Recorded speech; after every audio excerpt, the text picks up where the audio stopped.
కొంతమంది ఏం చేస్తారు, ఒక పాజిటివ్గా తీసుకుంటారు.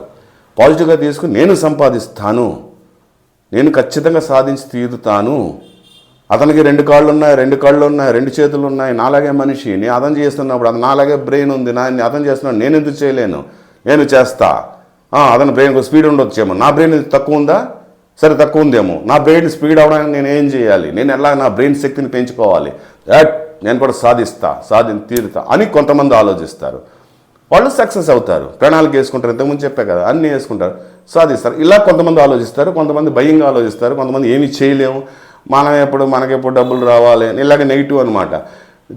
ఇంక ఏంటి ఇది, ఇంకా నెగిటివ్ మాటలు, నిరుత్సాహం, ఇలాగ ఆలోచించుకుంటూ ఉన్నవాడు ఆడు లేనివాడుగానే పడతాడు నెక్స్ట్ జన్మలోని. ఈ జన్మలోనే అలాగ ఉంటాడు, నెక్స్ట్ జన్మలోనే అలాగే పడతాడు. ఆ సంస్కారం బలంగా ఏర్పడిపోయింది. ఈ జన్మలో లేనివాడుగా ఉంటాడు, ఆ కర్మ ఫలితం అనుభవించేస్తాడు ఈ జన్మలో, కానీ సంస్కారం బలంగా ఏర్పడిపోయింది, వాళ్ళు లేనివాడుగా పడతాడు. కొంతమంది ఏవైనా సాధిస్తాం అనే డేరింగ్ డాషింగ్ అన్నీ ఉన్నవాళ్ళు, పక్క ప్రణాళిక, పక్క ప్లానింగ్ అన్నీ ఉన్నవాళ్ళు ధనవంతులుగా పడతారు. వాడు పేదవాడు మంచి ధనవంతుడి ఇంట్లో పడతాడు, లేదా మామూలు ఇంట్లో పుట్టినా అటు ధనవంతుడు అయిపోతాడు. దాన్ని మనం ఎవరో ఆపలేరు, ఎందుకంటే ఆ సంస్కారాన్ని అంత బలంగా చేసుకున్నాడు. ఈడు సంస్కారాన్ని అంత హీనంగా చేసుకున్నాడు కాబట్టి ఇలాగ ఉంటాడు. ఆ బలంగా చేసుకున్నాడు, అలాగ ఉంటాడు.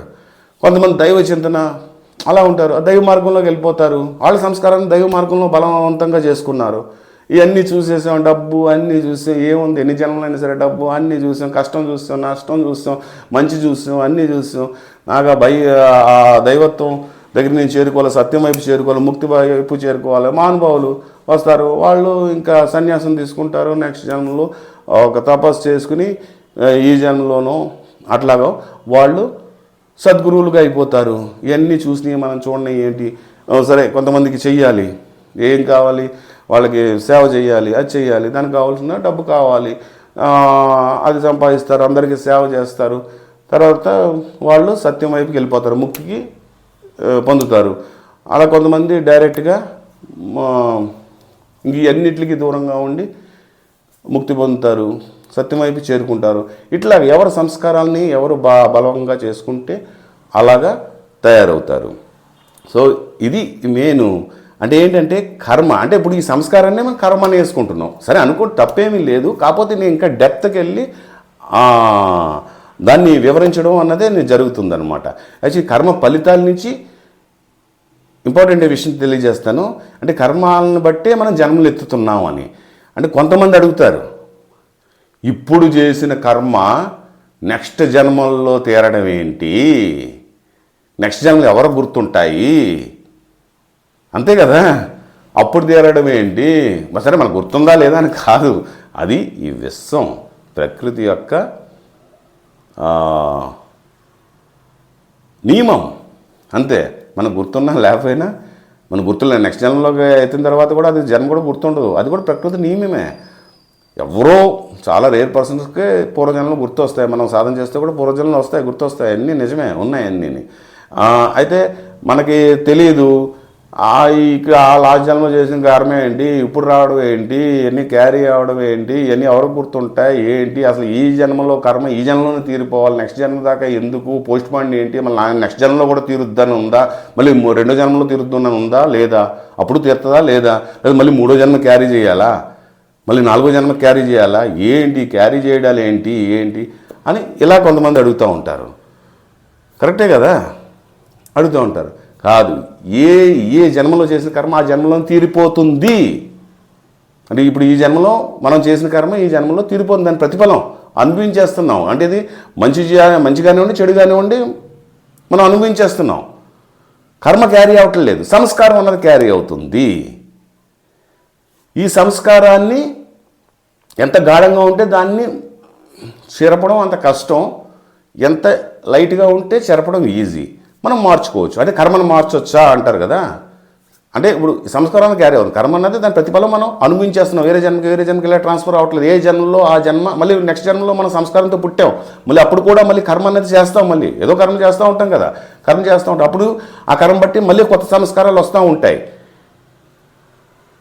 అర్థమవుతుంది కదా మీకు, కొత్త సంస్కారాలు వస్తాయి, అప్పుడు ఆ కర్మ తీరిపోతుంది, మళ్ళీ అక్కడ తీరిపోతుంది, మళ్ళీ సంస్కారం అనేది ఏర్పడింది. ఈ జన్మలో ఉన్న సంస్కారాలు మళ్ళీ నెక్స్ట్ జన్మలో మళ్ళీ అప్పుడు చేసిన కర్మలు బట్టి వచ్చిన సంస్కారాలు ఇట్లాగా మళ్ళీ వస్తున్నాయి. అది మళ్ళీ ఇదే చేస్తామా వేరే చేస్తామా అన్నది ఉంటుంది. ఆ ప్రతిఫలం ఆ జన్మలో మళ్ళీ ఆ కర్మ చేయడం ద్వారా ఆ సంస్కారం తీరిపోతుంది. సంస్కారం కాదు, కర్మ తీరిపోతుంది. అంటే అప్పుడు ఆ జన్మలో కర్మ చేస్తాం. కర్మ చేసినప్పుడు ఏమవుతుంది, అక్కడ కర్మ ఆ జన్మలో వెంటనే తీరిపోతుంది, కానీ సంస్కారం ఉండిపోతుంది మళ్ళీ. అంటే ఈ జన్మలో సంస్కారాలు, మళ్ళీ ఆ జన్మలో సంస్కారాలు. కర్మ ఏ జన్మలో అప్పటికప్పుడే తీరిపోతూ ఉంటుంది, కానీ ఈ సంస్కారాలన్నీ క్యారీ అవుతున్నాయి. అంటే నెక్స్ట్ జన్మలో మరి ఎలాగా అంటే చెడు చేయకుండా మంచి పెంచుకోవచ్చు. సో నెక్స్ట్ జన్మలో అంటే సంస్కారాలు గాఢంగా ఉంటే దాన్ని మాపడం కొంచెం కష్టం. మన స్వయం కృషితోటే మనం మార్చుకోవచ్చు. మనం చేసుకోవాలంతే, మన సంకల్పం చేసుకుని మనం ధ్యానపరంగా కానివ్వండి, ఇంకా చాలా రకాలు ఉంటాయి. వాటి ద్వారా ఆ సంస్కారాన్ని మెల్లమెల్లగా మాపాలి. గాఢం దాన్ని మూయడం కష్టం. చెప్పారు కదా ఇందాక, నది పెద్ద లోయలు చేసేసి వెళ్ళిపోయింది, మట్టినంతా చీల్చుకుని వెళ్ళిపోయింది. ఆ మట్టిని ముయ్యాలంటే ఎంత కష్టపడుతుంది, బాగా లోతు చేసుకుని వెళ్ళిపోతే దాన్ని ముయ్యాలంటే ఎంత కష్టపడాలి. అదే పైనుంచి అలాగ లైట్గా వెళ్ళిపోయింది, దాన్ని మూయడం ఈజీ, టక్ టక్ టక్ మనం మూసేయచ్చు. అంటే ఆ సంస్కారాన్ని, ఆ దారిని చెరిపేయచ్చు. గాఢంగా ఉన్న దాన్ని చెరపడం కష్టపడాలి. అలాగే మానసికంగా మనకు ఉన్నటువంటి సంస్కారాలని మూసుకోవడానికి, అంటే పొడవడానికి, దాన్ని క్లోజ్ చేయడానికి, అంటే దాన్ని చెరిపేయడానికి, క్లోజ్ చేయడం అంటే చెరిపేయడానికి చాలా కష్టపడాలి, చాలా సాధన చేయాలి. సాధన ద్వారా ఆ సంస్కారాలను చెరిపేసి వెళ్ళొచ్చు. ఆ కర్మ ఫలితాన్ని అనుభవించుకుంటూ ఉంటాయి. దాని ద్వారా నెక్స్ట్ జన్మలో వచ్చిన కొత్త కర్మల ద్వారా కూడా వచ్చినటువంటి సంస్కారాలు, ఆ కొత్త కర్మ ప్రతిఫలం ఆ జన్మలోనే తీరిపోద్ది, అప్పటికప్పుడే తీరిపోద్ది. కానీ దాని ద్వారా వచ్చినటువంటి ఆ సంస్కారాలని మూసుకుంటూ మనం వెళ్ళాలి. సో మెయిన్ ఇట్లాగా మన సంస్కారాల ద్వారానే, అంటే ముఖ్యంగా మెయిన్ చెప్పేది ఏంటంటే మన సంస్కారాల ద్వారానే మన కర్మ,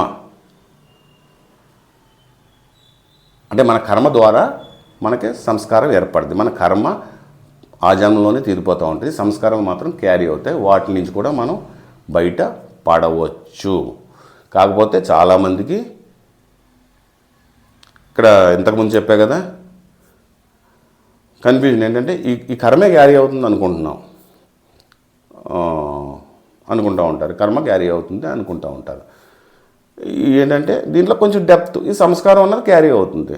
ఇంకా సంస్కారాన్ని కూడా కర్మ అనుకుంటే అనుకోవచ్చు, తప్పేమీ లేదు. ఇంకా లాంగ్వేజ్ డిఫరెన్స్ అంతే అది.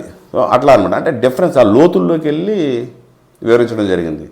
ఈ కూడా మానవాడు ఓషో గారు చెప్పిన విషయాల్ని నేను మీకు తెలియజేయడం జరుగుతుంది. సో ఆ విధంగా ఈ విధంగా మనకి ఉండడం జరుగుద్ది. సో మనిషి తలుచుకుంటే మనం ఏ కష్టం నుంచైనా సరే మనం బయటపడవచ్చు.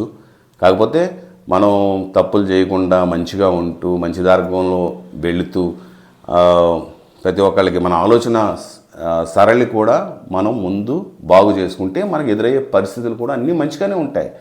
ఇప్పుడు కోపంతో వెళ్ళిపోయి చిరుబుర్లు ఆడుతూ ఉంటే వాడు కూడా ప్రతి ఒక్కడో చిరుబుర్లు ఆడుతూ కనిపెడతాడు. ఆ డే అంతా వాడికి స్పాయిల్ అయిపోద్ది. అవునా కదా? అన్నీ నెగిటివ్లో జరుగుతూ ఉంటాయి. వాడికి ఏ పని చేసినా అవ్వదు, అన్నీ మొత్తం చిందరవందర అయిపోతూ ఉంటాయి. అదే ఒక మంచితనంతో, ఒక మంచి నవ్వుమోకంతో అందరితో మంచిగా మాట్లాడి మంచిగా చేసుకుంటూ ఉంటే వాడికి ఏ పని అయినా సరే సక్సెస్ఫుల్ అవుతూ ఉంటుంది. అతను ఏ పని అయినా సరే సక్సెస్ఫుల్ చేయగలుగుతాడు. కాబట్టి ఒక ఈర్ష్య, అసూయ, ద్వేషం ఇలాంటివి ప్రదర్శించేవాడు ఎదుటి వాళ్ళు తెలుసుకోలేరా? తెలుసుకుంటారు. ఎందుకు తెలియదు? ఇప్పుడు ఎదుటి వాళ్ళ సంస్కారం బట్టి, మనం ఎదుటి వాళ్ళని మాట్లాడే మాటలు బట్టి, అతని ప్రవర్తన బట్టి అతను ఎవరు అన్నది మనం చెప్పేవచ్చు, ఈజీగా చెప్పవచ్చు.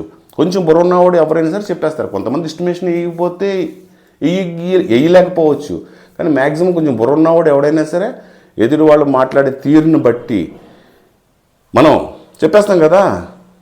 ఇప్పుడు నేను ఈజీగా చెప్పేస్తాను. ఎదుటి వాళ్ళు మాట్లాడే పద్ధతి బట్టి ఎవరైనా చెప్పవచ్చు. ఇదే బ్రహ్మ విద్య కాదు కదా. మనకే ఇంత ఎక్స్పీరియన్స్ ఉంది, ఎన్నో చూస్తున్నాం. నాకు 50+ ఏజ్, ఎంతో మందిని చూసాం, ఎన్నో చూసాం. సో ఎదుటి వాళ్ళ మాటలు బట్టి, ప్రవర్తన బట్టి ఏంటి ఎలాగా అన్నదే కొంచెం గమనించామంటే అతని క్యారెక్టర్, అతని సంస్కారాలు బట్టి, అతను చేసి మాట్లాడే విధాలు బట్టి అతని క్యారెక్టర్ ఏంటి అని మనం చెప్పగలుగుతాం, అంచనా వేయగలుగుతాం. ఎవరైనా చెప్పగలుగుతాం. మీరు చెప్పగలుగుతారు, నేను చెప్పగలుగుతాను, ఎవరైనా చెప్పగలుగుతాం.